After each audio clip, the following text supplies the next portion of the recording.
Hello മക്കൾസ്, welcome to N V D class. N V D ക്ലാസ്സിലേക്ക് എല്ലാവർക്കും സ്വാഗതം. എന്തായാലും തുടങ്ങല്ലേ, +2 ഫിസിക്സ് തുടങ്ങല്ലേ, വെടിക്കെട്ട് തുടങ്ങല്ലേ. ഇനിയിപ്പോൾ സ്കൂളൊക്കെ തുറക്കാനായല്ലോ. തുറന്നു കഴിഞ്ഞാൽ പിന്നെ ആദ്യമൊക്കെ നല്ല സുഖം ഉണ്ടാവും, ഓൺ എക്സാം ഒക്കെ വരെ. പിന്നെ അത് കഴിഞ്ഞാൽ പിന്നെ കയ്യിൽ നിന്ന് അങ്ങോട്ട് പോവും. ലാബ് തുടങ്ങും. ലാബ് തുടങ്ങിക്കഴിഞ്ഞാൽ 4 വിഷയങ്ങളുടെ റെക്കോർഡ്, അത് ഇത് അങ്ങനെ എല്ലാം കൂടെ കഴിഞ്ഞ് കുറച്ചങ്ങോട്ട് എത്തുമ്പോൾ ക്രിസ്മസ് എക്സാം വരും. അപ്പോൾ പിന്നെ ഒന്നും കൂടെ കഴിയും. പിന്നെ അത് കഴിഞ്ഞാൽ പിന്നെ പറയേണ്ട ആവശ്യമില്ല, ജനുവരി ഒക്കെ ആകുമ്പോൾ ലാബ് എക്സാം വരും. പിന്നെ മാർച്ചിൽ public exam, model exam, Vijayabheri, അങ്ങനെ എക്സാമുകളുടെ ഒരു മഴയായിരിക്കും. അപ്പോൾ അതിൻ്റെ ഉള്ളിൽ തുടക്കത്തിൽ നമുക്ക് പഠിച്ച് തുടങ്ങിക്കഴിഞ്ഞാൽ വലിയ കുഴപ്പമില്ലാതെ മുന്നോട്ട് പോകാൻ പറ്റും. അതാണ് നമ്മുടെ +2ൻ്റെ അവസ്ഥ. അപ്പോൾ എന്തായാലും നമുക്ക് എന്ത് ചെയ്യാം, ഫസ്റ്റ് ചാപ്റ്റർ അങ്ങ് തുടങ്ങാം. കൂടുതൽ തള്ളി മറക്കണില്ല. +2 ഫിസിക്സിലെ ഫസ്റ്റ് ചാപ്റ്ററിനെ നമുക്ക് തുടങ്ങാം. ഫസ്റ്റ് ചാപ്റ്ററിൻ്റെ പേരെന്താണെന്ന് ചോദിച്ചാൽ പലർക്കും അറിയുന്നുണ്ടാവും ചിലപ്പം. Electric charges and fields. ഇതാണ് ഫസ്റ്റ് ചാപ്റ്ററിൻ്റെ പേര്, ചാപ്റ്റർ നമ്പർ 1.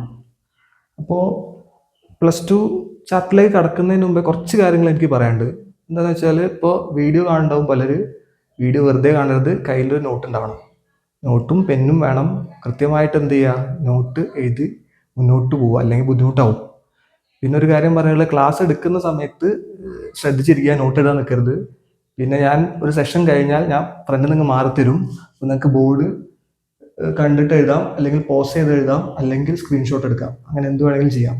ഓക്കെ, എന്നിട്ട് നിങ്ങൾ പതുക്കെ നോട്ട് കൃത്യമായിട്ട് എഴുതി മുന്നോട്ട് പോവുക. കാരണം നോട്ട്സാണ് നമ്മൾ എക്സാമിന് ഏറ്റവും കൂടുതൽ ഹെൽപ്ഫുൾ ആയിട്ടുള്ള സാധനം. അപ്പം അതുകൊണ്ട് അത് മറക്കരുത്. പിന്നെ മറ്റൊരു കാര്യം കൂടെ എനിക്ക് പറയാനുള്ളത്, +2 ഫിസിക്സ് എന്ന് പറഞ്ഞാൽ +1 ഫിസിക്സ് പോലെയല്ല. കുറച്ച് കാര്യങ്ങൾ കോംപ്ലിക്കേറ്റഡ് ആണ്. ഒന്നാമത് പറഞ്ഞു കഴിഞ്ഞാൽ ചാപ്റ്റേഴ്സ് ഒക്കെ കണക്റ്റഡ് ആണ്. ഇപ്പോൾ +1 നമുക്ക് എന്ത് ചെയ്യാം, ഗ്രാവിറ്റേഷൻ പഠിക്കണമെങ്കിൽ ഗ്രാവിറ്റേഷൻ പഠിക്കാം, കുഴപ്പമില്ല, ഡയറക്റ്റ് ആയിട്ട് പഠിക്കാം. ഫ്ലൂയിഡ്സ് പഠിക്കണമെങ്കിൽ ഡയറക്റ്റ് ആയിട്ട് ഫ്ലൂയിഡ്സ് പഠിച്ചു തുടങ്ങാം. പക്ഷേ +2 ഫിസിക്സ് അങ്ങനെയല്ല. +2 ഫിസിക്സ് എന്ന് പറഞ്ഞാൽ ആദ്യത്തെ ഒരു 7 ചാപ്റ്റർ കണക്റ്റഡ് ആണ്. അപ്പോൾ ആദ്യത്തെ ചാപ്റ്റർ അറിഞ്ഞില്ലെങ്കിൽ രണ്ടാമത്തെ ചാപ്റ്ററിലേക്ക് പോകാൻ ബുദ്ധിമുട്ടാവും. രണ്ടാമത്തെ ചാപ്റ്റർ അറിഞ്ഞെങ്കിൽ മൂന്നാമത്തേക്ക് പോകാൻ പറ്റില്ല. അങ്ങനെ അങ്ങനെ അങ്ങനെ പല പ്രശ്നങ്ങളും ഉണ്ടാവാനുള്ള സാധ്യത ഉണ്ട്. അപ്പോൾ അതുകൊണ്ട് നിങ്ങൾ എന്ത് ചെയ്യുകയെന്ന് വെച്ചാൽ, കൃത്യമായിട്ട് എന്ത് ചെയ്യുക, ഫസ്റ്റ് ചാപ്റ്റർ മുതൽ പഠിച്ച് മുന്നോട്ട് പോകാൻ ശ്രമിക്കുക, അല്ലെങ്കിൽ ബുദ്ധിമുട്ടാവും. ഓക്കെ, അപ്പോൾ അതാണ് എനിക്ക് ആദ്യമേ തുടങ്ങുമ്പോഴേ പറയാനുള്ള കാര്യം. ഓക്കെ, അപ്പോൾ എന്തായാലും നമുക്ക് ചാപ്റ്ററിലേക്ക് കടക്കാം. ചാപ്റ്ററിൻ്റെ പേര് ഇലക്ട്രിക് ചാർജസ് ആൻഡ് ഫീൽഡ്സ് എന്നാണ്. അപ്പോൾ സ്വാഭാവികമായിട്ട് ഈ ചാപ്റ്ററിൻ്റെ പേര് കേൾക്കുമ്പോൾ തന്നെ നിങ്ങൾക്ക് മനസ്സിലാവും നമുക്ക് പഠിക്കാനുള്ളത് ചാർജുകളെ കുറിച്ചിട്ടാണ്. ചാർജുകൾ മാത്രമല്ല, ഫസ്റ്റ് ചാപ്റ്ററിൽ ചാർജുകളെ കുറിച്ചാണെങ്കിൽ സെക്കൻഡ് ചാപ്റ്ററിൽ എത്തുന്ന സമയത്ത് ചാർജുകൾ പ്രോപ്പർട്ടീസും കാര്യങ്ങളൊക്കെ പഠിക്കും, പൊട്ടൻഷ്യൽ കപ്പാസിറ്റൻസ് ഒക്കെ പഠിക്കും. തേർഡ് ചാപ്റ്ററിലേക്ക് എത്തുന്ന സമയത്ത് ചാർജിനൊരു വയറിലൂടെ മൂവിക്കും. അപ്പോൾ ചാർജിനൊരു വയറിലൂടെ മൂവിപ്പിച്ച് കഴിഞ്ഞാൽ കറണ്ട് ഉണ്ടാവും, സ്വാഭാവികമല്ല. അപ്പോൾ കണക്റ്റഡ് അല്ലേ, ചാർജ് മൂവ് ചെയ്താൽ കറണ്ട് ഉണ്ടായി. പിന്നെ കറണ്ട് ഉണ്ടെങ്കിൽ സ്വാഭാവികമായിട്ട് ഇപ്പോൾ നമ്മളൊരു വയറുണ്ട് വെച്ചാൽ, എൻ്റെ കയ്യിലൊരു വയറുണ്ട്, ഈ വയറിലൂടെ കറണ്ട് ഒഴുകുകയാണ്. ഈ വയറിൻ്റെ അടുത്ത് ഞാനൊരു കോമ്പസ് കൊണ്ടുവച്ചു. കോമ്പസ് എന്ന് പറഞ്ഞാൽ അങ്ങനെ പറയാം, നമുക്ക് ഒരു വയറുണ്ട്, ഈ വയറിലൂടെ I എന്നൊരു കറണ്ട് ഒഴുകാന്ന് വിചാരിച്ചു. ഈ I എന്ന കറണ്ട് വയറിൻ്റെ അടുത്ത് ഞാനൊരു കോമ്പസ് കൊണ്ടുവച്ചു. കോമ്പസ് അറിയാൻ വടക്ക് നോക്കി യന്ത്രം. അപ്പോൾ നിങ്ങൾക്ക് കാണാൻ പറ്റും, ഈ കോമ്പസ് എന്ത് ചെയ്യും, ഡിഫ്ലക്റ്റ് ചെയ്യും. ഡിഫ്ലക്റ്റ് ചെയ്യാന്ന് പറഞ്ഞാൽ എന്താണ്, അതിൻ്റെ നീഡിലൊന്ന് ഇളകും.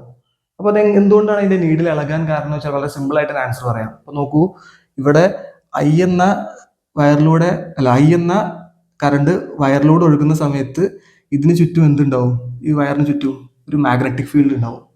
ആ മാഗ്നറ്റിക് ഫീൽഡ് ആണ് ആക്ച്വലി എന്ത് ചെയ്യണത്, ഈ കോമ്പസ് എടുത്തു കഴിഞ്ഞാൽ കോമ്പസിന്റെ അകത്ത് ഒരു മാഗ്നറ്റ് ഉണ്ടാവും. നിങ്ങൾക്കറിയാം, ഈ കോമ്പസ് നമ്മൾ വെറുതെ ഇങ്ങനെ തൂക്കിയിട്ട്, അല്ലെങ്കിൽ നമ്മൾ കോമ്പസ് എടുത്തിട്ട് നമ്മൾ വെറുതെ ഇങ്ങനെ വെക്കുകയാണെങ്കിൽ അതിന്റെ നീഡിൽ എപ്പോഴും നോർത്ത് ടു സൗത്ത് പോളിൽ ഇങ്ങനെ അലൈൻ ചെയ്യും. നിങ്ങൾക്ക് എല്ലാവർക്കും അറിയാം അല്ലേ? അപ്പോൾ അവിടെ അതിന്റെ അകത്ത് എന്തുണ്ട്, ആ നീഡിലിനൊരു മാഗ്നറ്റിന്റെ മുകളിലാണ് ഒട്ടിച്ച് വെച്ചിട്ടുള്ളത്. അപ്പോൾ അങ്ങനെയുള്ളൊരു മാഗ്നറ്റ് നമ്മൾ എടുത്തിട്ട് ഇവിടെ വെക്കുകയാണെങ്കിൽ എന്താ സംഭവിക്കുക എന്ന് വെച്ചാൽ, ഈ വയറിന്റെ അകത്തൂടെ കറണ്ട് ഒഴുകുമ്പോൾ ഈ വയറിന് ചുറ്റും മാഗ്നറ്റിക് ഫീൽഡ് ഉണ്ടാവും. ആ മാഗ്നറ്റിക് ഫീൽഡാണ് ഇതിന്റെ അകത്തുള്ള മാഗ്നറ്റുമായിട്ട് ആ മാഗ്നറ്റിക് ഫീൽഡ് ഇന്ററാക്ട് ചെയ്യും. കാരണം ഇതിന്റെ അകത്ത് ഒരു മാഗ്നറ്റ് ഉണ്ട്, അതിന് ചുറ്റും മാഗ്നറ്റിക് ഫീൽഡ് ഉണ്ടാവും. അപ്പോൾ ഈ വയറിന്റെ ചുറ്റുമുള്ള മാഗ്നറ്റിക് ഫീൽഡും ഈ കോമ്പസിന്റെ അകത്തുള്ള മാഗ്നറ്റിന് ചുറ്റുമുള്ള മാഗ്നറ്റിക് ഫീൽഡും നമ്മൾ ഇന്ററാക്ട് ചെയ്യും. അപ്പോൾ അതിന്റെ കാരണമാണ് എന്ത് സംഭവിക്കുന്നത്, ഈ മാഗ്നറ്റിൻ്റെ അല്ലെങ്കിൽ ഈ ഒരു കോമ്പസ് ഡിഫ്ലക്ട് ചെയ്യാൻ കാരണം. അപ്പോൾ അതിൻ്റെ അർത്ഥം എന്താണ്? ഒരു കറണ്ട് ക്യാരിയിങ് വയർ അതിൻ്റെ ചുറ്റും മാഗ്നറ്റിക് ഫീൽഡ് പ്രൊഡ്യൂസ് ചെയ്യണം. അപ്പോൾ സ്വാഭാവികമായിട്ട് പറഞ്ഞുകൂടെ നമുക്ക്, ഒരു വയറിലൂടെ കറണ്ട് ഒഴുകി കഴിഞ്ഞാൽ ആ വയറിന് ചുറ്റും എന്തുണ്ടാവും? മാഗ്നറ്റിക് ഫീൽഡ് ഉണ്ടാവും. അപ്പോൾ ഈ കറണ്ടും മാഗ്നറ്റിസവും ഇത് എന്താണ്? കണക്റ്റഡ് ആണ്. എന്നുവെച്ചാൽ നമുക്കൊരു കോയിൻ എടുത്തു കഴിഞ്ഞാൽ ആ കോയിൻ്റെ ഹെഡും ടെയിലും എന്ന് പറയുന്ന പോലെ കറണ്ട് എവിടെ ഉണ്ടോ അവിടെയൊക്കെ എന്തുണ്ടാവും? മാഗ്നറ്റിക് ഫീൽഡ് ഉണ്ടാവും. അപ്പോൾ ഇതാണ് നമ്മൾ തേർഡ് ചാപ്റ്ററിൽ പറയുന്നത്. കറണ്ട് ഒഴുകുമ്പോൾ സ്വാഭാവികമായിട്ട് അവിടെ മാഗ്നറ്റിക് ഫീൽഡ് ഉണ്ടാവും. ഫോർത്ത് ചാപ്റ്ററിൽ നമ്മൾ അതിനെക്കുറിച്ച് പഠിക്കും. പിന്നെ അങ്ങനത്തെ പല കാര്യങ്ങളും എല്ലാം കണക്റ്റഡ് ആണ്. അപ്പോൾ അതാണ് ഞാൻ ആദ്യമേ പറഞ്ഞത്, ഫസ്റ്റ് ചാപ്റ്റർ മുതൽ കണക്റ്റഡ് ആണ്. അപ്പോൾ ഫുൾ കറണ്ട്, ചാർജ്, ഈ പരിപാടികൾ മൊത്തമാണ് എവിടെ ഉള്ളത്? നമ്മുടെ ഈ ഒരു +2 ഫിസിക്സിൻ്റെ അകത്ത് നമുക്ക് പഠിക്കാനുള്ളത്. ഓക്കെ ആണല്ലോ? അപ്പോൾ നമ്മൾ നേരത്തെ പറഞ്ഞു ഇലക്ട്രിസിറ്റി മാഗ്നറ്റിസം തമ്മിൽ കണക്റ്റഡ് ആണ്. അപ്പോൾ ഈ ഇലക്ട്രിസിറ്റി മാഗ്നറ്റിസം കൂടെ നമുക്ക് ചേർത്തിട്ട് ഫിസിക്സിലൊരു ബ്രാഞ്ച് നമുക്ക് പറയാൻ പറ്റും. അതിന് നമ്മൾ പറയുന്ന പേരാണ് ഇലക്ട്രോ മാഗ്നറ്റിസം. ഇലക്ട്രോ മാഗ്നറ്റിസം എന്നാണ് പറയുക. അപ്പോൾ ഈ ഇലക്ട്രോ മാഗ്നറ്റിസം തന്നെ നമുക്ക് 2 പാർട്ടായിട്ട് അല്ലെങ്കിൽ 2 ഭാഗങ്ങളായിട്ട് നമുക്ക് സ്പ്ലിറ്റ് ചെയ്യാം.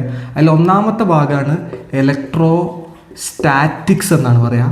രണ്ടാമത്തെ ഭാഗത്തെ നമ്മൾ പറയുന്ന പേരാണ് ഇലക്ട്രോ ഡൈനാമിക്സ്. Electro dynamics. അപ്പോൾ നമുക്ക് എന്താ നോക്കുക, ഇത് രണ്ടും എന്താണെന്നുള്ളത്. ഈ ഇലക്ട്രോൻ്റെ മീനിങ് എന്ന് പറഞ്ഞാൽ, ഇലക്ട്രോൺ എന്ന് പറഞ്ഞാൽ ചാർജ് എന്നാണ്. സ്റ്റാറ്റിക്കിൻ്റെ മീനിങ് എന്ന് വെച്ചാൽ റെസ്റ്റ് എന്നാണ്. അപ്പോൾ അങ്ങനെയാണെങ്കിൽ ഇലക്ട്രോസ്റ്റാറ്റിക്സ് എന്തായിരിക്കും? നമുക്ക് പറയാം study of charges at rest. റെസ്റ്റിൽ ഉള്ള ചാർജുകളെ കുറിച്ചിട്ടുള്ള പഠനമാണ് എന്ത്? ഇലക്ട്രോസ്റ്റാറ്റിക്സ്. അത് ഫിസിക്സിൻ്റെ അകത്തുള്ളൊരു ബ്രാഞ്ചാണ്. ഈ ഒരു ഇലക്ട്രോ മാഗ്നറ്റിക്സിൽപ്പെട്ട ഒരു ബ്രാഞ്ചാണ്. അതേപോലെ ഇലക്ട്രോ ഡൈനാമിക്സ് ഇലക്ട്രോ ചാർജാണ്. ഡൈനാമിക്സ് എന്ന് പറഞ്ഞു കഴിഞ്ഞാൽ മോഷൻ എന്നാണ്. അപ്പോൾ അങ്ങനെയാണെങ്കിൽ ഇതിനെ നമുക്ക് എന്ത് പറയാൻ പറ്റും? Study of charges in motion. അപ്പോൾ ആക്ച്വലി നമ്മൾ +2 ഫിസിക്സിൻ്റെ അകത്ത് നമ്മൾ ഈ 2 ഭാഗങ്ങളും പഠിക്കുന്നുണ്ട്. ഇലക്ട്രോസ്റ്റാറ്റിക്സും പഠിക്കുന്നുണ്ട്, ഇലക്ട്രോ ഡൈനാമിക്സും പഠിക്കുന്നുണ്ട്. പക്ഷെ അത് എന്താണെന്നുള്ളത് എടുത്തു പറയുന്നില്ല എന്നേ ഉള്ളൂ. ബാക്കിയൊക്കെ എന്താണ്? നിങ്ങൾ പല സ്ഥലങ്ങളിലായിട്ടും ഈ 2 പരിപാടികളാണ് അതിനകത്തുള്ളത്. അപ്പോൾ ആദ്യത്തെ 2 ചാപ്റ്ററുകൾ ഇലക്ട്രോസ്റ്റാറ്റിക്സ് ആയിരിക്കും. പിന്നെ വരുന്ന ബാക്കിയുള്ള ഒരു 6 ചാപ്റ്ററോളം ഇലക്ട്രോ ഡൈനാമിക്സ് ആയിരിക്കും. അതാണ് ഞാൻ നേരത്തെ പറഞ്ഞത്. ചാർജുകൾ റെസ്റ്റിലിരിക്കുന്നത് നമ്മൾ പഠിക്കും. പിന്നെ അത് കഴിഞ്ഞ് ചാർജ് മൂവ് ചെയ്യാൻ തുടങ്ങും. മൂവ് ചെയ്യുമ്പോൾ കറണ്ട് ഉണ്ടാവും, മാഗ്നറ്റിക് ഫീൽഡ് ഉണ്ടാവും. അപ്പോൾ ആ സംഭവമൊക്കെ ഇവിടെ നമ്മൾ പഠിക്കും. ഓക്കെ അല്ലേ? അപ്പോൾ ആദ്യത്തെ 2 ചാപ്റ്റർ വരുന്നത് ഈ സെഷനിലാണ്, പിന്നെ വരുന്നുള്ള ചാപ്റ്റേഴ്സ് ഈ സെഷനിലാണ്. അപ്പോൾ എന്താണ് ഇലക്ട്രോസ്റ്റാറ്റിക്സിൻ്റെ അകത്ത് നമ്മൾ പഠിക്കുക എന്ന് വെച്ചാൽ, ആദ്യത്തെ 2 ചാപ്റ്ററിലെ കുറച്ച് ഭാഗങ്ങൾ നമുക്ക് എന്തൊക്കെയാണ് പഠിക്കാനുള്ളതെന്ന് ജസ്റ്റ് ഒന്ന് ഞാൻ പറയാം. അപ്പോൾ ഇതിൽ നമ്മൾ മെയിനായിട്ട് പഠിക്കാനുള്ളത് ചാർജുകളെ കുറിച്ച് പഠിക്കാനുണ്ട്. പിന്നെ അതേപോലെ ഇലക്ട്രിക് ഫീൽഡുകളെ കുറിച്ച് പഠിക്കാനുണ്ട്. പിന്നെ അതേപോലെ ഇലക്ട്രിക് ഡൈപോളുകളെ കുറിച്ച് പഠിക്കാനുണ്ട്. Electric dipole. പിന്നെ അതുമായി ബന്ധപ്പെട്ടുള്ള കുറച്ച് നിയമങ്ങൾ കാര്യങ്ങളൊക്കെ നമുക്ക് പഠിക്കാനുണ്ട്. അതിൽ ഒന്നാമത്തെ നിയമമാണ് ഗോസസ് ലോ. അങ്ങനത്തെ കാര്യങ്ങളൊക്കെയാണ് നമ്മൾ എന്ത് ചെയ്യണത്? ഈ ഒരു ഭാഗത്ത് പഠിക്കുന്നത്. പിന്നെ അതേപോലെ തന്നെ സെക്കൻഡ് ചാപ്റ്ററിലേക്ക് പോകുമ്പോൾ പൊട്ടൻഷ്യൽ പഠിക്കാനുണ്ട്. പൊട്ടൻഷ്യൽ. പിന്നെ അതേപോലെ തന്നെ ഒരു സാധനം കൂടെ നമുക്ക് പഠിക്കാനുണ്ട്, കപ്പാസിറ്റൻസ്. സോ ഇത്രയും ഭാഗങ്ങളാണ് ആദ്യത്തെ 2 ചാപ്റ്ററിൽ വരുന്നത്. അത് ഇലക്ട്രോസ്റ്റാറ്റിക്സിൻ്റെ ഭാഗമായിട്ടുള്ളതാണ്. പിന്നെ ഇലക്ട്രോ ഡൈനാമിക്സിലേക്ക് പോകുമ്പോൾ ചാർജ് മൂവ് ചെയ്യും. ചാർജ് മൂവ് ചെയ്ത് കഴിഞ്ഞാൽ നിങ്ങൾക്ക് ഓട്ടോമാറ്റിക്കായിട്ട് പറയാൻ പറ്റും അവിടെ നിന്ന് കറണ്ട് ഉണ്ടാവും. അപ്പോൾ കറണ്ട് നമുക്ക് പഠിക്കാനുണ്ട്. കറണ്ട്. പിന്നെ നിങ്ങൾക്കറിയാം കറണ്ട് ഒഴുകുന്ന വയറെടുത്ത് കഴിഞ്ഞാൽ ചുറ്റും മാഗ്നറ്റിക് ഫീൽഡ് ഉണ്ടാവും. അപ്പോൾ നമുക്ക് എന്ത് പഠിക്കാനുണ്ടാവും? മാഗ്നറ്റിസം പഠിക്കാനുണ്ടാവും. ഇതൊക്കെ ഓരോ ചാപ്റ്ററുകളാണ്. പിന്നെ അത് കഴിഞ്ഞിട്ട് കറണ്ട്, മാഗ്നറ്റിക് ഫീൽഡ് ഉണ്ടാവും. ഈ മാഗ്നറ്റിക് ഫീൽഡ് ഉപയോഗിച്ച് നമുക്ക് തിരിച്ച് കറണ്ട് ഉണ്ടാക്കാൻ പറ്റും. അതിനെ നമ്മൾ പറയുന്ന പേര് ഇലക്ട്രോ മാഗ്നറ്റിക് ഇൻഡക്ഷൻ എന്നാണ്. അപ്പോൾ നമുക്കിതിൽ EMI പഠിക്കാനുണ്ട്. പിന്നെ അതേപോലെ തന്നെ ഈ മാഗ്നറ്റിക് പ്രോപ്പർട്ടീസ് പല മെറ്റീരിയലുകളിലൊക്കെ ഉള്ള മാഗ്നറ്റിക് പ്രോപ്പർട്ടീസൊക്കെ നമുക്ക് പഠിക്കാനുണ്ട്. അങ്ങനെയുള്ള ഭാഗങ്ങളൊക്കെയാണ് പിന്നെ നമ്മൾ എന്ത് ചെയ്യണത്? ഈ ഒരു ഇലക്ട്രോ ഡൈനാമിക്സിൻ്റെ ഭാഗമായിട്ട് നമുക്ക് പഠിക്കാനുള്ളത്. സോ ഇത്രയും കാര്യങ്ങളാണ് നമ്മുടെ ആദ്യത്തെ ഒരു 8 ചാപ്റ്ററിൽ നമ്മൾ കണക്ട് ചെയ്തുകൊണ്ട് പഠിക്കേണ്ട കാര്യങ്ങൾ. അപ്പോൾ ഇതാണ് ഞാൻ ജസ്റ്റ് ഒരു ഇൻട്രൊഡക്ഷൻ പോലെ പറഞ്ഞു തന്നെയാണ്. ഓക്കെ, അപ്പോൾ നമ്മൾ ഇനി അടുത്ത് നോക്കാൻ പോകുന്നത് ചാപ്റ്ററിലേക്ക് കടക്കാൻ പോവാണ്. അപ്പോൾ ഈ ചാപ്റ്ററിൻ്റെ പേര് ഇലക്ട്രിക് ചാർജസ് ആൻഡ് ഫീൽഡ്സ് എന്നാണ്. അപ്പോൾ ആദ്യം നമുക്ക് ചാർജ് എന്താണെന്ന് അറിയണം. അപ്പോൾ എന്താണ് ചാർജിൻ്റെ ഡെഫിനേഷൻ എന്താണെന്ന് വെച്ചാൽ, it is the intrinsic property of matter. ഇൻട്രിൻസിക്കിൻ്റെ മീനിങ് എന്താണെന്ന് വെച്ചാൽ ആദ്യമായിട്ട് കേൾക്കുന്നൊരു വാക്കായിരിക്കും ചിലപ്പം. ഇൻട്രിൻസിക് എന്ന് പറഞ്ഞാൽ ഇൻറ്റേർണൽ എന്നൊക്കെ പറയാം. ഇൻറ്റേർണൽ, മലയാളത്തിൽ പറയുകയാണെങ്കിൽ ആന്തരികം. പ്രോപ്പർട്ടി സ്വഭാവം. മാറ്റർ എന്ന് പറഞ്ഞാൽ എന്താണ്? Anything which has mass. അപ്പോൾ ഒരു മാറ്ററിൻ്റെ ഇൻറ്റേർണൽ പ്രോപ്പർട്ടി അല്ലെങ്കിൽ ആന്തരിക സ്വഭാവത്തിന് നമ്മൾ വിളിക്കുന്ന പേരാണ് ചാർജ്. അപ്പോൾ നിങ്ങൾ വിചാരിക്കും എന്താണ് ഈ ചാർജ്, എന്താണ് ഈ ആന്തരിക സ്വഭാവം എന്ന് വെച്ചാൽ ഒരു വസ്തു ഉണ്ടാകുമ്പോൾ തന്നെ ആ വസ്തുവിലുണ്ടാവും അതിനെയാണ് നമ്മൾ എന്താ പറയുക, ഇൻട്രിൻസിക് എന്ന് പറയുക. അപ്പോൾ മാസ് എടുത്ത് നോക്കൂ. ഇപ്പോൾ നിങ്ങളൊരു വസ്തുവിൻ്റെ മാസ് എടുക്കുകയാണ്, ആ വസ്തു ജനിക്കുമ്പോൾ തന്നെ ആ വസ്തുവിന് എന്തുണ്ടാവും? മാസ് ഉണ്ടാവും. അതേപോലെ ആ വസ്തുവിന് ജനിക്കുമ്പോൾ തന്നെ ഉണ്ടാകുന്ന പ്രോപ്പർട്ടീനെ നമ്മൾ വിളിക്കുന്ന പേരാണെന്ത്? ചാർജ്. അപ്പോൾ എന്താണ് ചാർജ് എന്ന് വെച്ചാൽ it is the intrinsic property of matter. മാറ്ററിൻ്റെ ആന്തരിക അല്ലെങ്കിൽ ഇൻറ്റേർണൽ പ്രോപ്പർട്ടീനെ നമ്മൾ പറയുന്ന പേരാണെന്ത്? ചാർജ്. അപ്പോൾ അടുത്ത ചോദ്യം ചോദിക്കും, ചാർജ് എന്ന് പറഞ്ഞാൽ നമുക്ക് സ്വാഭാവികമായിട്ട് എന്ത് പറയാൻ പറ്റും? അതിനൊരു ഫിസിക്കൽ ക്വാണ്ടിറ്റി ആയിട്ടൊക്കെ വേണമെങ്കിൽ പറയാം. അപ്പോൾ അങ്ങനെയാണെങ്കിൽ അതിന് യൂണിറ്റ് ഉണ്ടാവുമല്ലോ. ചാർജിൻ്റെ യൂണിറ്റ് എന്ന് പറഞ്ഞു കഴിഞ്ഞാൽ കൂളമാണ്. കൂളം നമ്മൾ ഷോർട്ടായിട്ട് സി എന്ന് പറയും. പിന്നെ അതേപോലെ അതെന്ത് ക്വാണ്ടിറ്റിയാണ്? അതൊരു സ്കേലാർ ക്വാണ്ടിറ്റിയാണ്. പിന്നെ അതിന് നമ്മൾ റെപ്രസെൻ്റ് ചെയ്യുക ക്യൂ അല്ലെങ്കിൽ സ്മോൾ ക്യൂ, ക്യാപിറ്റൽ ക്യൂ അല്ലെങ്കിൽ സ്മോൾ ക്യൂ. അപ്പോൾ ഇതാണ് നമ്മുടെ ചാർജിൻ്റെ യൂണിറ്റ് കൂളമാണ്. അതൊരു സ്കേലാർ ക്വാണ്ടിറ്റിയാണ്. ഡയറക്ഷൻ ഉണ്ടാവില്ല, മാഗ്നിറ്റ്യൂഡ് മാത്രമേ ഉണ്ടാവുള്ളൂ. പിന്നെ അതിനെ റെപ്രസെൻ്റ് ചെയ്യുക എങ്ങനെയാണ്? ഒന്നെങ്കിൽ ക്യാപിറ്റൽ ക്യൂ അല്ലെങ്കിൽ സ്മോൾ ക്യൂ. ഇതായിട്ടാണ് എന്ത് റെപ്രസെൻ്റ് ചെയ്യുക? നമ്മൾ ചാർജിനെ റെപ്രസെൻ്റ് ചെയ്യുക. ഓക്കെ, ഇനി നിങ്ങൾക്കറിയാം ചാർജിൻ്റെ ടൈപ്സ് ഉണ്ട്. Different types of charge. 2 type ഉണ്ട്, നിങ്ങൾക്ക് എല്ലാവർക്കും അറിയാം. ഒന്ന് പോസിറ്റീവ് ചാർജ് ഉണ്ട്. പിന്നെ രണ്ടാമത്തെ മറ്റൊരു ചാർജ് ഉണ്ട്, നെഗറ്റീവ് ചാർജ്. പിന്നെ നിങ്ങൾ കേട്ടിട്ടുണ്ടാവും പോസിറ്റീവ് ചാർജും എന്ത് ചെയ്യും? തമ്മിൽ റിപ്പൽ ചെയ്യുക എന്ന് എന്താണ്? വികർഷിക്കുക. അതേപോലെ നെഗറ്റീവും അതും റിപ്പൽ ചെയ്യും. പിന്നെ അതേപോലെ പോസിറ്റീവും നെഗറ്റീവും അതെന്ത് ചെയ്യും? അട്രാക്റ്റ് ചെയ്യുക എന്ന് എന്താണ്? ആകർഷിക്കുക. ഓക്കെ അല്ലേ? അപ്പോൾ ലൈക്ക് ചാർജ് നമുക്ക് ഷോർട്ടായിട്ട് വേണമെങ്കിൽ ഇങ്ങനെ പറയാം, like charges ripple and unlike charges attract എന്ന് പറയാം.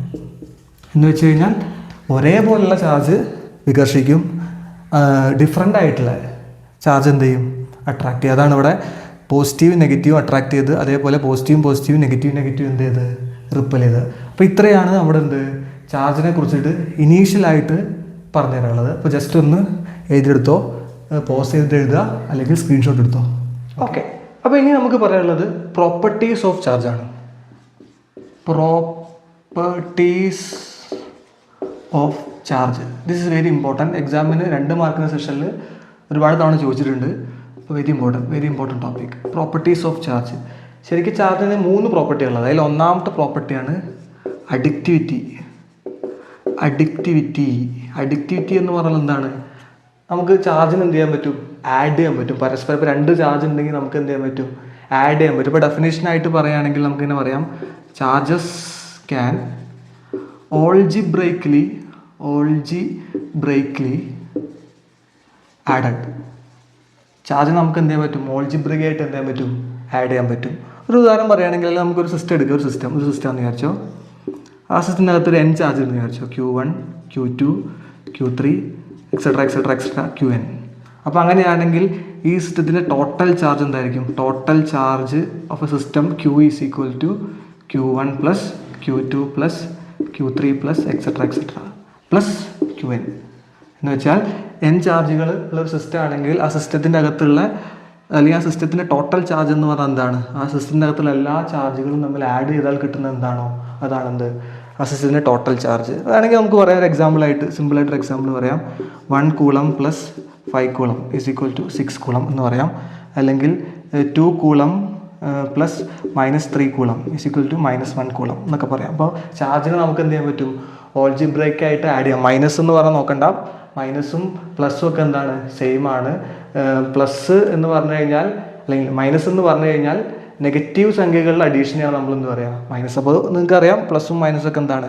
സെയിം ആണ്. അഡീഷനായിട്ട് നമുക്ക് എന്ത് ചെയ്യാൻ പറ്റും? പറയാൻ പറ്റും. അപ്പോൾ ഇത്രയാണ് നമ്മുടെ ഒന്നാമത്തെ പ്രോപ്പർട്ടി, അഡിക്റ്റിവിറ്റി. അപ്പോൾ എഴുതിയെടുത്തോ, മാറിത്തരാം. ഓക്കെ, എഴുതി വിചാരിക്കുന്നു, പോസ് ചെയ്ത് എഴുതിയാൽ മതി. ഓക്കെ, പിന്നെ നമുക്ക് പറയാനുള്ളത് രണ്ടാമത്തെ പ്രോപ്പർട്ടിയാണ്, സെക്കൻഡ് പ്രോപ്പർട്ടി. സെക്കൻഡ് പ്രോപ്പർട്ടി എന്താണെന്ന് വെച്ചാൽ, സെക്കൻഡ് പ്രോപ്പർട്ടി എന്ന് പറഞ്ഞു കഴിഞ്ഞാൽ കൺസർവേഷൻ ഓഫ് ചാർജാണ്. Conservation of charge.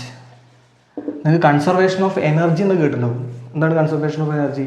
Energy can neither be created nor be destroyed but it can be transformed from one form to another. അത് തന്നെയാണ്, അതേപോലത്തെ ഒരു സാധനമാണ് ഇവിടെയും പറയുക. കൺസർവേഷൻ ഓഫ് ചാർജ് എന്ന് പറയുന്നത് charges can neither be created nor be destroyed but it can transferred from one body to another. എന്ന് വെച്ചാൽ ചാർജിനെ നമുക്ക് ഉണ്ടാക്കാനോ നശിപ്പിക്കാനോ കഴിയില്ല. നമുക്ക് എന്ത് ചെയ്യാൻ പറ്റും? ഒരു ബോഡിയിൽ നിന്ന് മറ്റൊരു ബോഡിയിലേക്ക് എന്ത് ചെയ്യാൻ പറ്റും? ട്രാൻസ്ഫർ ചെയ്യാൻ പറ്റും. ഇതിനാണ് നമ്മൾ എന്താ പറയുക? Conservation of charge. നമുക്ക് വേറൊരു ഡെഫിനേഷനും കൂടെ പറയാം. Total charge of an isolated system is constant എന്ന് വേണമെങ്കിൽ പറയാം. അങ്ങനെയും പറയാം. ഐസൊലേറ്റഡ് സിസ്റ്റം എന്ന് പറയുന്നത് എന്താണ്? അടഞ്ഞു കിടക്കുന്നൊരു സിസ്റ്റം. അടഞ്ഞു കിടക്കുന്നൊരു സിസ്റ്റത്തിൻ്റെ ടോട്ടൽ ചാർജ് എന്താണ്?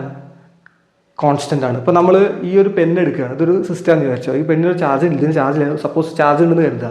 അപ്പോൾ അങ്ങനെയാണെങ്കിൽ ഈ പെണ്ണ് ഞാൻ ഇവിടെ വെച്ചു, കുറച്ച് അപ്പുറത്ത് കൊണ്ട് വെച്ചു. അപ്പോൾ ഈ രണ്ട് കണ്ടീഷനിലും ഇതിൻ്റെ ചാർജ് എന്തായിരിക്കും? സെയിം ആയിരിക്കും. അപ്പോൾ നമുക്ക് എന്ത് പറയാം? Total charge of an isolated system എന്നൊന്ന് പറയാൻ പറ്റും, കോൺസ്റ്റൻ്റ് എന്ന് പറയാം. നമുക്ക് വേണമെങ്കിൽ ഒരു ഉദാഹരണമായിട്ട് പറയാം. അപ്പോൾ എൻ്റെ ഒരു സിസ്റ്റം ഉണ്ട്, ഇതൊരു സിസ്റ്റമാണ്. ഈ സിസ്റ്റത്തിനകത്ത് 3 ചാർജ് എന്ന് വിചാരിച്ചു. 1 കൂളം ഉണ്ട്, 2 കൂളം ഉണ്ട്, 5 കൂളം ഉണ്ട്. ഈ ചാർജിനെ അല്ലെങ്കിൽ ഈ സിസ്റ്റത്തിനെ ഞാൻ നന്നായിട്ട് ഷെയ്ക്ക് ചെയ്യണം. അപ്പോൾ ഷെയ്ക്ക് ചെയ്യുമ്പോൾ നിങ്ങൾക്കറിയാം ചാർജുകൾ പരസ്പരം ചിലപ്പോൾ അങ്ങോട്ടും ഇങ്ങോട്ടൊക്കെ ഇൻട്രാക്ട് ചെയ്യും. അപ്പോൾ അങ്ങനെയാണെങ്കിൽ ഈ ഒരു 1, 2, 5 അത് ചിലപ്പോൾ ആവില്ല ഇവിടെ ഉണ്ടാവുക. സപ്പോസ് ഇവിടെ ഇപ്പോൾ ഉള്ളത് 3 കൂളമാണ്, ഒരു 4 കൂളം. അപ്പോൾ അങ്ങനെയാണെങ്കിൽ മൂന്നാമത്തെ ചാർജ് എത്ര എന്നുള്ളത് നമുക്കറിയില്ല. മൂന്നാമത്തെ ചാർജ് എത്രയെന്ന് നമുക്കറിയില്ല, അത് നമുക്ക് കണ്ടുപിടിക്കണം. അപ്പോൾ നമുക്ക് വേണമെങ്കിൽ ഈ ഒരു ഐഡിയ ഉപയോഗിക്കാം. കാരണം total charge of the system is constant, isolated system is constant എന്ന് പറഞ്ഞില്ലേ. അപ്പോൾ അങ്ങനെയാണെങ്കിൽ ഇതിൻ്റെ ടോട്ടൽ ചാർജ് എത്രയായിരിക്കും? ഞാനിതിനെ ക്യൂ എന്ന് വിളിക്കുക. ഇതിൻ്റെ ടോട്ടൽ ചാർജ് എത്രയായിരിക്കും? 1 coulomb plus 2 coulomb plus 5 coulomb. എത്ര വരിക? 3, 8 കൂളം എന്ന് വരും. 8 കൂളം. ഇത് എത്ര വരിക? ഇതിനെ നമുക്ക് വേണമെങ്കിൽ ക്യൂ ഡാഷ് എന്ന് വിളിക്കാം. Q dash is equal to എന്താണ്? 3 കൂളം പ്ലസ് 4 കൂളം. മറ്റേ നമുക്കറിയില്ല, ഞാൻ എക്സ് എന്ന് വിളിക്കാൻ തൽക്കാലം. അപ്പോൾ എത്ര വരിക? അപ്പോൾ നിങ്ങൾക്കറിയാം ടോട്ടൽ ചാർജ് എന്താണ്? കോൺസ്റ്റൻ്റ് ആണ്. അപ്പോൾ അങ്ങനെയാണെങ്കിൽ നമുക്ക് എന്ത് ചെയ്യാൻ പറ്റും? ഇതിൻ്റെ ടോട്ടൽ ചാർജും ഇതിൻ്റെ ടോട്ടൽ ചാർജും ഈക്വൽ ആണെന്ന് പറയാൻ പറ്റും. അപ്പോൾ എനിക്ക് വേണമെങ്കിൽ ഇങ്ങനെ എഴുതാം. 8 coulomb is equal to 3 coulomb plus 4 coulomb plus X എന്ന് വിളിക്കാം. അപ്പോൾ അങ്ങനെയാണെങ്കിൽ എത്ര വരിക? 4, 3, 7. അപ്പോൾ ഇവിടെ 8 കൂളം ഉണ്ടാവും. 8 coulomb is equal to 7 coulomb plus X എന്ന് വിളിക്കാം. ഇതിനപ്പുറത്ത് തുടരുക. അപ്പോൾ മൈനസ് ആവും. അപ്പോൾ എന്താ വരിക? 8 coulomb minus 7 coulomb is equal to X എന്ന് പറയാം. അഥവാ X is equal to 1 coulomb. അപ്പോൾ എത്ര വരും? ഇതിൻ്റെ 1 കൂളമാണെന്ത്? ഇതിൻ്റെ മൂന്നാമത്തെ ചാർജ് എക്സ് നമുക്കറിയില്ല. അപ്പോൾ ഇതാണ് എന്ത്? Conservation of charge. Conservation of charge എന്താണ്? Charges can neither be created nor be destroyed but it can be transferred from one body to another. എന്ന് വെച്ചാൽ ചാർജിനെ നമുക്ക് ഉണ്ടാക്കാനോ നശിപ്പിക്കാനോ കഴിയില്ല. അതൊരു ബോഡിയിൽ നിന്ന് മറ്റൊരു ബോഡിയിലേക്ക് ട്രാൻസ്ഫർ ചെയ്യാനാണ് പറ്റുള്ളൂ. അതാണെന്ത്? രണ്ടാമത്തെ പ്രോപ്പർട്ടി ചാർജിൻ്റെ. ഓക്കെ ആണല്ലോ? അപ്പോൾ എഴുതിത്തോ. ഓക്കെ, ഇനി നമുക്ക് പറയാനുള്ളത് മൂന്നാമത്തെ പ്രോപ്പർട്ടിയാണ്. മൂന്നാമത്തെ property quantisation of charge. Quantisation of charge. ഈ പ്രോപ്പർട്ടി ഇമ്പോർട്ടൻ്റ് ആണ്. ഇത് ചിലപ്പോൾ ഈ പ്രോപ്പർട്ടി മാത്രം എന്താണെന്ന് എക്സാമിന് ചോദിക്കാറുണ്ട്. അപ്പോൾ ഈ ക്വാണ്ടൈസേഷൻ എന്നൊരു വാക്ക് നിങ്ങൾ കേട്ടിട്ടുണ്ടാവില്ല. അപ്പോൾ ശരിക്കും ഈ ക്വാണ്ടൈസ്ഡ് എന്ന് പറഞ്ഞ വാക്കിൻ്റെ മീനിങ് എന്താ വെച്ചാൽ ക്വാണ്ടൈസ്ഡ് എന്ന വാക്കിൻ്റെ മീനിങ് എന്ന് വെച്ചാൽ anything which has fixed amount എന്ന് വെച്ച് കഴിഞ്ഞാൽ കൃത്യമായിട്ടുള്ള ഒരു എമൗണ്ട് ഉള്ള ഒരു സാധനത്തിന് നമുക്ക് എന്ത് പറയാൻ പറ്റും? ക്വാണ്ടൈസ്ഡ് എന്ന് പറയാൻ പറ്റും. ഒരു ഉദാഹരണം പറഞ്ഞുതരാം. അപ്പോൾ നിങ്ങൾ കടയിൽ പോയിട്ട് നമുക്കൊരു ബുക്ക് വാങ്ങാൻ പോകുന്ന വിചാരിച്ചു. നിങ്ങൾ കടയിൽ പോയിട്ട് അപ്പോൾ നിങ്ങൾ സ്വാഭാവികമായിട്ട് കടയിൽ പോയിട്ട് കടയിലുള്ള ചേട്ടനോട് ചോദിക്കുക എന്താണ്? ചേട്ടാ ഒരു ബുക്ക് തരുമോ? ചേട്ടാ 2 ബുക്ക് തരുമോ? അല്ലെങ്കിൽ ചേട്ടാ 10 ബുക്ക് തരുമോ എന്നാണ് ചോദിക്കുക. അല്ലാതെ നിങ്ങൾ കടയിൽ പോയിട്ട് ചേട്ടാ ഒരു 1.5 ബുക്ക് തരുമോ? ചേട്ടാ ഒരു 3.25 ബുക്ക് തരുമോ എന്ന് ചോദിക്കില്ല. അപ്പോൾ ബുക്ക് എന്താണ്? ക്വാണ്ടൈസ്ഡ് ആണ്, ഫിക്സ്ഡ് ആണ്. ഈ പെന്ന് എന്താണ്? ക്വാണ്ടൈസ്ഡ് ആണ്. നമ്മൾ പെന്നിന് 1 പെന്ന്, 2 പെന്ന്, 3 പെന്ന് എന്നാണ് പറയുക, അല്ലാതെ 1.5 പെന്ന്, 3/4 പെന്ന്, 1/2 പെന്ന് എന്നൊന്നും പറയാറില്ല. അപ്പോൾ പെന്ന് എന്താണ്? ക്വാണ്ടൈസ്ഡ് ആണ്. അപ്പോൾ ക്വാണ്ടൈസ്ഡിൻ്റെ അർത്ഥം എന്താണെന്ന് വെച്ചാൽ anything which has fixed amount ഉള്ള എന്തിനെ നമുക്ക് എന്ത് പറയാൻ പറ്റും? ക്വാണ്ടൈസ്ഡ് എന്ന് പറയാൻ പറ്റും. അതേപോലെ ഇവിടെ ചാർജ് എന്താണ്? ഫസ്റ്റ് പോയിന്റ് നമുക്ക് എഴുതാം, ചാർജസ് ആർ ക്വാണ്ടൈസ്ഡ്. അപ്പോൾ ചാർജസ് എന്തായിരിക്കും? ക്വാണ്ടൈസ്ഡ് ആയിരിക്കും. അതിനൊരു ഫിക്സ്ഡ് എമൗണ്ട് ഉണ്ടായിരിക്കും. അപ്പോൾ അത് എന്താണെന്നുള്ളത് കുറച്ചും കൂടെ വ്യക്തമാക്കാൻ വേണ്ടിയിട്ട് നമ്മളിപ്പോൾ നമുക്കറിയാം ഈ നേച്ചുറൽ നമ്പർ കേട്ടിട്ടുണ്ടാവും നിങ്ങൾ, 1 2 3 4 5. അതിന് നമുക്ക് എന്ത് പറയാൻ പറ്റും? Natural number 1 2 3 4 5. ഇതിന് നമ്മൾ സ്വാഭാവികമായിട്ട് എന്താ പറയുക? നേച്ചുറൽ നമ്പേഴ്സാണ്. അപ്പോൾ ഇതിൽ നിങ്ങൾ കാര്യം ശ്രദ്ധിച്ചു കഴിഞ്ഞാൽ 1 കഴിഞ്ഞാൽ പിന്നെ 2 ആണ്, 2 കഴിഞ്ഞാൽ പിന്നെ 3 ആണ്, 3 കഴിഞ്ഞാൽ 4 ആണ് അല്ലേ? അപ്പോൾ ഇതിൻ്റെ ഏറ്റവും ബേസിക് സാധനം എന്താണ്? 1 ആണ്. ആ 1നോട് കൂടെ 1 ആഡ് ചെയ്യുമ്പോൾ എന്ത് കിട്ടും? 2 കിട്ടും. പിന്നെ 1 ആഡ് ചെയ്യുമ്പോൾ എന്ത് കിട്ടും? 3 കിട്ടും. അപ്പോൾ അതിൻ്റെ ഏറ്റവും ഫണ്ടമെൻ്റൽ ആയിട്ടുള്ള നമ്പർ ഏതാണ്? 1 ആണ്. അപ്പോൾ അങ്ങനെയാണെങ്കിൽ ആ ഫണ്ടമെൻ്റൽ നമ്പർ ആയിട്ടുള്ള 1നെ നമ്മൾ ചേർത്തിട്ടാണ് എന്ത് ചെയ്യണത്? പിന്നെയുള്ള നമ്പറുകൾ നമ്മൾ എന്ത് ചെയ്യണത്? ഉണ്ടാക്കുന്നത്. ഇതിൻ്റെ ഇടയിൽ 1 കഴിഞ്ഞാൽ പിന്നെ 1.5 ഇല്ല, പിന്നെ നേരെ എന്താണ്? 2 ആണ്. 2 കഴിഞ്ഞാൽ പിന്നെ 2.25 ഒന്നുമില്ല. അപ്പോൾ അങ്ങനെയാണെങ്കിൽ ഈ നേച്ചുറൽ നമ്പേഴ്സ് എന്താണ്? അത് ക്വാണ്ടൈസ്ഡ് എന്ന് പറയാം. അപ്പോൾ അങ്ങനെയാണെങ്കിൽ ഈ ക്വാണ്ടൈസ്ഡ് ആയിട്ടുള്ള നേച്ചുറൽ നമ്പർ നമുക്ക് ഇൻ്റഗ്രൽ മൾട്ടിപ്പിൾ ഓഫ് 1 എന്ന് പറയാൻ പറ്റും. ഇൻ്റഗ്രൽ മൾട്ടിപ്പിൾ എന്ന് പറഞ്ഞാൽ എന്താണ്? ഒന്നാമത്തെ ഒരു സംഖ്യ കഴിഞ്ഞാൽ പിന്നെ അടുത്ത സംഖ്യ വരുന്നത് വെച്ചാൽ 1നോട് 1 ചേർത്തിട്ടാണ്. അപ്പോൾ 1 + 1 2, 2 + 1 3, അങ്ങനെ പോകും. അപ്പോൾ അങ്ങനെയാണെങ്കിൽ 1 കഴിഞ്ഞാൽ പിന്നെ അടുത്ത് 2 വരാൻ 1 ആഡ് ചെയ്യണം. അപ്പോൾ അങ്ങനെയാണെങ്കിൽ നമുക്ക് എന്ത് പറയാൻ പറ്റും? ഈ നമ്പറിന് ഇൻ്റഗ്രൽ മൾട്ടിപ്പിൾ എന്ന് പറയാം. അതിൻ്റെ ഏറ്റവും ഫണ്ടമെൻ്റൽ ആയിട്ടുള്ള നമ്പർ ഏതാ?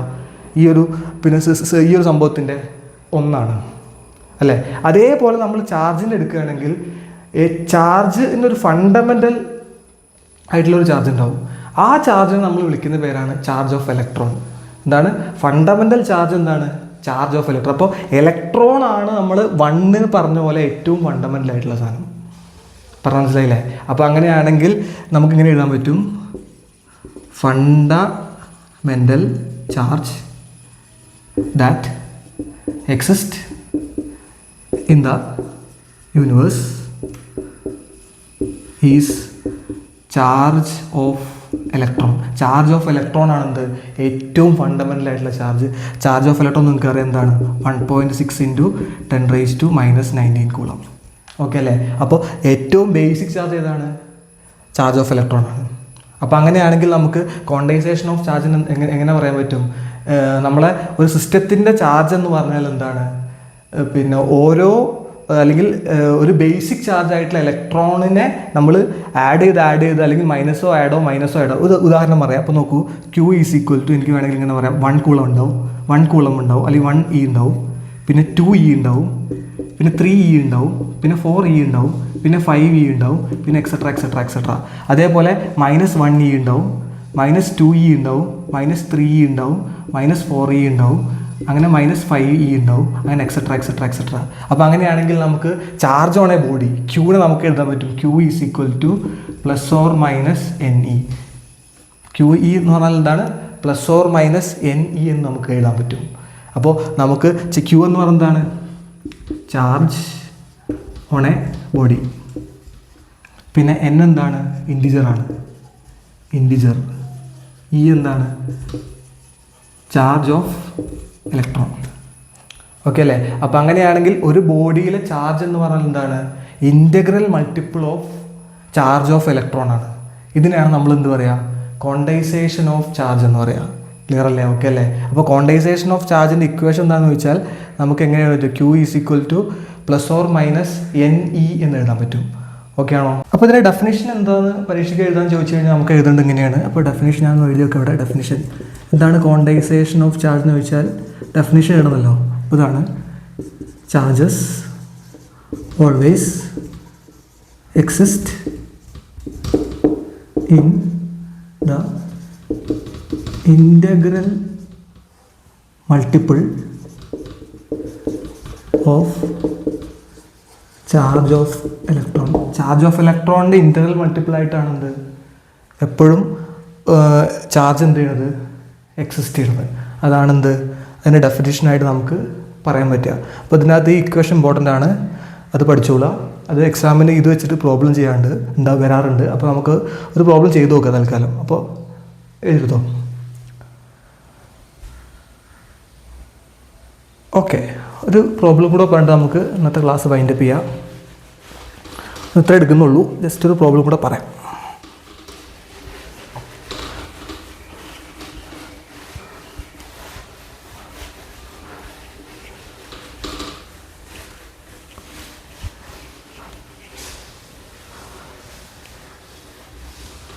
ഇതാണ് problem. Can a charge of 32 into 10 to the power minus 18 coulomb can given to a body. Can a charge of 32 into 10 to the power minus 18 given to a, ഒരു ബോഡിയിലേക്ക് നമുക്ക് 32 into 10 to the power minus 18 coulomb charge കൊടുക്കാൻ പറ്റുമോ എന്നാണ് ചോദിച്ചിട്ടുള്ളത്. സുഖമായിട്ട് ചെയ്യാൻ പറ്റും. Equation നിങ്ങൾക്കറിയാം, Q is equal to NE plus or minus NE. ഞാൻ തൽക്കാലം NE എടുക്കുകയാണ്. N ഇൻറ്റിജറാണ്, ഈ ചാർജ് ഓഫ് ഇലക്ട്രോൺ ആണ്, Q എന്താണ്, ചാർജ് ഓൺ എ ബോഡിയാണ്. അപ്പോൾ നമുക്ക് ഇവിടെ ചാർജ് തന്നിട്ടുണ്ട് Q 32, ഇയും നമുക്കറിയാം. അപ്പോൾ ഈ N ഇൻറ്റിജർ ആണെങ്കിൽ ഈ വസ്തുവിലേക്ക് എന്ത് കൊടുക്കാൻ പറ്റും, പിന്നെ ചാർജ് കൊടുക്കാൻ പറ്റും. കാരണം N ഓൾവേസ് നമ്മൾ ഇൻറ്റിഗ്രൽ മൾട്ടിപ്പിൾ എന്ന് പറഞ്ഞു. അപ്പോൾ N ഒരു ഇൻറ്റിജർ ആവണം. ഇൻറ്റിജർ അല്ലാതെ 1, 2, 3 ഒക്കെ കിട്ടിക്കഴിഞ്ഞാൽ കാര്യം കൃത്യമായിട്ടൊരു സംഖ്യ കിട്ടണം. അങ്ങനെയാണെങ്കിൽ നമുക്ക് എന്ത് ചെയ്യാൻ പറ്റും, ചാർജ് ഒരു ബോഡിയിലേക്ക് കൊടുക്കുന്നതായിട്ട് നമുക്ക് എന്ത് ചെയ്യാൻ പറ്റും, പറയാൻ പറ്റും. അപ്പോൾ നോക്കി നോക്കാം. അപ്പോൾ N ഈസ് ഈക്വൽ ടു നമുക്ക് എങ്ങനെ എഴുതാൻ പറ്റും, Q/E എന്ന് എഴുതാം. Q എത്രയാണ്, 32 into 10 to the power minus 18 coulomb divided by E എത്രയാണ്, ഇയുടെ വാല്യൂ നമുക്കറിയാം 1.6 into 10 to the power minus 19 coulomb. അപ്പോൾ എന്താ വരിക, 1.6 into 10 to the power minus 19 coulomb വരും. ഇതും വെട്ടാം. 10 raised to minus 1 താഴത്തുണ്ടാവും. ആ മുകളിലേക്ക് പോകുമ്പോൾ 10 raised to 1 ആവും. ഇതും വെട്ടിക്കഴിഞ്ഞാൽ എനിക്ക് തോന്നുന്നത് 2 ആണെന്ന് തോന്നുന്നു കിട്ടുക. 2 20 ആണ് കിട്ടുക, 20. അപ്പോൾ 20 into 10 എന്ന് വരും, വിച്ച് ഈസ് ഈക്വൽ ടു 200.